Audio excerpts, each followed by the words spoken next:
Hi, thanks for joining, and welcome to How to Engage Bloggers Down the Long Tail. My name is Chris Abraham.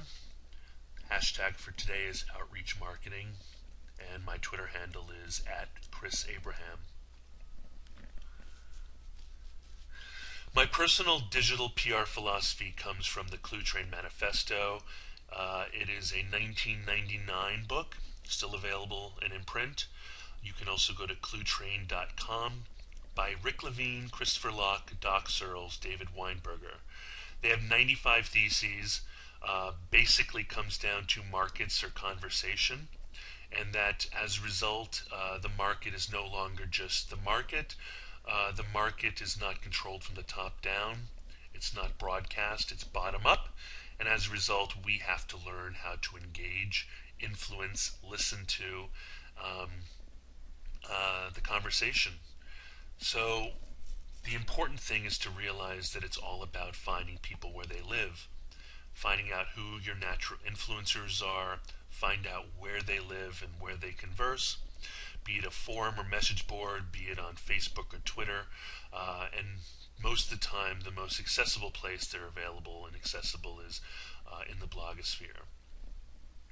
My angle here with the long tail title of this book is that it's really important to reach out to a deeper pool of influencers than the top 100 in any one vertical. Um, any one vertical has tens and thousands of bloggers, at least 2, 3, 4, 5,000 bloggers, many of whom aren't top influencers, but all have influence and all have access to the conversation online, and all influence search and conversation and volume and social shares. And so it behooves us to try to get past the top 100 influentials and dig a little bit deeper. I like to compare it to all of the beautiful people that are in school. You know, in high school, everybody's obsessed about getting a date from the captain of the football team or the head cheerleader, or even within the sports teams or the cheerleaders or any other kind of high caste kind of environment in the pecking order of school. But to be honest, there are some beautiful people in the glee club, in drama, in mathletes, and many of whom have not remotely bloomed yet. And we'll talk about blooming later. But when you get someone early who has never been kissed, they will always be your first. And as a result, because you're reaching down into the 50 million as opposed to just the most influential reporter at Wall Street Journal, you might be tempted to treat people according to their influence, and that's a real wrong move. When it comes to the online world, you'd be surprised where the influence where influence lies, and it's really important for us to treat everyone like you would Guy Kawasaki. So even though with a long tail philosophy, with a long tail engagement of reaching out to the many instead of the few, you still have to treat every single person with a great deal of dignity and respect. And then at the end of the day, because we're engaging in earned media, you have to be desperately grateful because nobody is required to help you. No matter how many hundreds of millions of dollars of revenue you make per year, no matter how spoiled you are by people in the marketing and PR space, you need to be grateful for everybody who carries your message. Nobody in the space is doing that, and people will appreciate that greatly. So, like any kind of PR campaign, you should start with your campaign questions. What is it you need to do? What are you looking to find? Where are people talking? Who are these talking people? What groups do you need? How best is it? How best can you connect to them? How best to pitch them? And at the end of the day, how did you do? First off is goals. What do you want to accomplish? You know, buzz marketing used to be the thing. Do you want to get the buzz, get the volume up, make, you know, building brand awareness? But as I've gone further down, this marketing environment, there's a stronger and stronger requirement towards ROI. So even though in many cases building brand awareness is a beautiful thing and totally worthwhile, you also have to figure out who the people above you, um, who they are and what they want. You know, what they are going to consider to be success or failure. If they're interested in increased community engagement or prospecting brand ambassadors to carry your message, that's fine. But you're going to find a lot of people who will also want you to drive sales, traffic, membership, conversion, volume, sales, organic search. A lot of people just want SEO. If you can't move things through a earned media campaign, organic through Google search results, then that's a fail. But in many cases, this kind of outreach is a great ollie ollie oxen free. It's a great way to get a feel for your neighbors, for your neighborhood, and it's also a great, very impactful way to launch a new product, service, or investment. Next, monitor. Listen before you leap. So important to get a feel for your neighborhood. Spend some time understanding the space. Sometimes Google's enough. Sometimes you need to dig a little bit deeper. This is all intel. This is not operations. It's not always obvious how people engage with you, your brand, your space, your industry. Allow your community to lead your exploration. Do not be willful. People don't always use your language. And include message boards, forums, Reddit, and so forth in your recon, because actually that's where that's where things bubble up. And if you just kind of do a surface skim, you're not gonna find the deep conversation, the conversation you'll need to be aware of in order to move forward. And then try out all the tools. It's a buyer's market. I use SM2 by STL. There's Radian 6, Sysomos, Sprout, Social, Lithium. There's a whole bunch of them. Discover, finding people where they live. It's so much bigger than Facebook. You need to look everywhere. With the campaign that I talk about a little bit later for Mizuno running shoes, we did a project called Mezamashi. And we needed to dig all the way down into things like running diaries, like Daily Mile. You need to allow where people are to dictate where the conversation is happening. And if you're kind of a B2B blogger or whatever, and you're afraid that there is no vertical, that you are too obtuse, too niche, don't worry. In a billion blogs, there's got to be plenty of people who are interested in your messaging. There's a rule 34, Internet Rule 34 says if it exists, there is porn of it. But I've made a variant. If it exists, there is blog of it. There are more than a billion blogs worldwide. Do not limit yourself. Do not fool yourself into believing that the blogosphere is not a viable marketing platform for you. You're just a little scared. You've been hurt before, and you've tried to fight over those top 100 people. It just didn't work. Always start with Google. However, today's sponsor, GroupHigh, I've been using them a lot. Very powerful way of discovering influencers. Little Bird is another one. Alltop, a Guy Kawasaki property, helps you kind of break down the space. And eCairn can help you find clouds of people online who are interacting with each other. Very interesting tools. Learn. Do they want to be engaged and how? A-listers generally always have a how to engage me, pitch me list or message. Follow their directions to a T. If you can't find the B to Z lister, if you can't find their real name and their email address, they probably don't want to be engaged. However, if you find them on LinkedIn or Facebook or Twitter, you might want to engage them a little bit before you pitch them. Say hi, how do you do, what's up, are you interested in something like this, etc. And if you're bold enough to engage people in listservs or link aggregators or places like Reddit and message boards and forums, listservs, always reach out to the owners directly. Those are the influencers. You know, a blogger is the influencer of his or her blog. The people who are commenters are only commenters. The same thing with email lists and so forth. So then collect the A-list. We know what they are. They're the top 100 of each vertical, maybe even top 25. They're high clout scores, high traffic blogs, authors, actors, scientists, pundits, newsmakers, reporters, people with mad followers.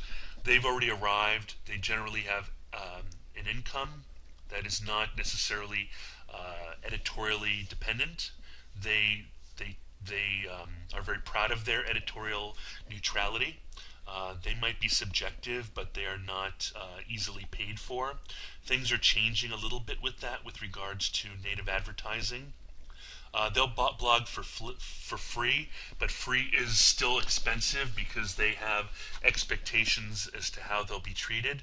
You also have to come with an amazing bit of content or a big offer, a gift, huge gift, because whether that's real exclusive information, a real big sale, a big investment, a fancy car, um, uh, it's big deal. You need to kind of and besides, all those things can be beat if you become their bestie. People, even the A-list, will cover your news if you're buddies, if you do them solid, if you scratch each other's back, and so forth. So, if you don't have a huge brand, becoming their brand bestie is always a good way of getting in there. The B to D list disappoints me, but you got to understand it's a hard economy. A lot of them are unemployed. A lot of them have taken the leap of going from their job to depending on the revenue from their advertising of their site. So if you have an earned media campaign, most PR campaigns aren't budgeted for advertising spend, so I don't pay for posts. But if you can get some spend, they are a powerful brand, a powerful platform. Um, they can get you what you need for less than a strong ad buy. You need to disclose everywhere, um, doubly so if it's advertorial content and not just really straight, review. I tend to put bloggers who ask for money into the do not contact list, but mid-range bloggers are easier to access, harder to garner earned media mentions from, but a worthy investment of time and attention towards a long-term relationship. Like I said, if you become their bestie, they'll do you a solid. I include BD bloggers in general long-tail bulk email outreach. A lot of my clients are interested that if the earned media content isn't working as well as we'd hoped, if the pitch isn't good, or the product's not good, or the ask isn't good, or the gift isn't good, it's not just gelling. There's always the opportunity to target the pay-per-post people, the advertorial people, the native advertising people. Keep track of them. Try building a longer-term relationship. It could work. Now here's the long tail, the real long tail, E to Z list. They've probably never been kissed. Billion of them. They are, they're, no matter how obscure, according to Rule 34, if it exists, there is porn of it. If it exists, there is probably a blog about it. Collect the email addresses, blog name, and maybe a location only for Easy List. I collect their name, their email, the blog name. I do not follow them down the rabbit hole. I only engage with long-tail bloggers if they share their email address gladly. But if a blogger doesn't make it easy to contact them, they will not want to be contacted. And if you contact someone who doesn't want to be, there will be blowback. Send everyone in your list a bulk email pitch. But if you want to go bulk, like I do with my, 5, 6, 7,000 bloggers, you need to engage in person.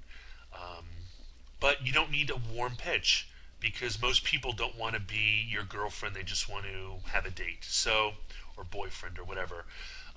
Most people aren't fanboys. A cold pitch is fine if your gift is generous.